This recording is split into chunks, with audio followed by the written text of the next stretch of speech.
Welcome into another new episode of Payoff Pitch, Action Network's new flagship Major League Baseball betting podcast. Your host, Brendan Glasheen, always joined by Action Network senior editor Colin Whitchurch. And today we are previewing the National League East. Let's get our best bet from this division. Sean, you first, then we'll go to Colin. I'm going to go with the Marlins over 76.5 wins. I know we've talked about it a bunch. Every single projection likes them to finish with at least 76 wins. And my projection's gone up, especially after the Grom injury. I'm at 81.8 on the Marlins. And I think the second highest is 81.4. So I'm not that far off relative to the rest of the market. The market overall averaged out to 78.6. So they're 2.1 wins above that 76.5 listed total.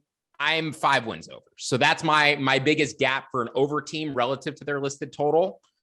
I think after the Grom injury, it certainly upgrades the Marlins for the Phillies. Colin and I talked about it. I don't think it's possible to have a strong opinion, but he does lean under, or he does go under. And I would have leaned under. I would have leaned under if I was just taking a side on all of these. So I like the Braves over. I like the Marlins over. I like the other 3 teams in the division to go under. Zarilla said he questioned anyone who had strong conviction on the Phillies win total. Well, get ready to question, because I love the under on this team this year. For a lot of the question marks that Zarrillo already outlined, the defense and the bullpen, but also the back end of the rotation. I know Ranger Suarez was incredible last year, and even his underlying metrics were incredible, but I just want to see him show me for a full 162 games as a starting pitcher before I believe in him. I don't believe in Zach Eflin, who's injury prone and has had some ineffectiveness. Kyle Gibson wasn't very good after he came over from Texas. Nolan Wheeler is a fantastic top 2. But I have a lot of questions about that rotation and also the depth behind that. You need more than 5 starting pitchers to get through 162 game season. They don't really have much in the way of starting pitching depth beyond those 5. They're also relying on a couple of unproven guys. Bryson Stott's a top prospect. He's probably going to be the opening day third baseman. I like him a lot, but again, he's an unproven guy. Matt Vierling in center field. Don't really know what they're going to get out of him. And then a couple of older up the middle infielders in Didi Gregorius, Gene Segura. These are 32-year-old second baseman shortstops.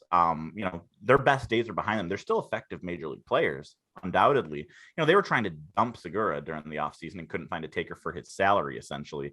And then the bullpen, like Zarilla mentioned, it was one of the worst in baseball last year, and they did very little to improve it. They added Corey Knebel. They added Brad Hand. Those are 2 injury-prone relievers. Brad Hand has actually not been very good the last couple of years. So I think there's going to be a lot of high-scoring games for the Phillies. I think I'm going to be betting a lot of overs in Phillies games, especially in Philadelphia. And I'm sorry to Tony D in Philly. I like the under here. I think this is a 500 team, especially when you factor in how good I think the Braves and Mets are going to be. I think we're looking at 82, 83 wins max here in Philadelphia.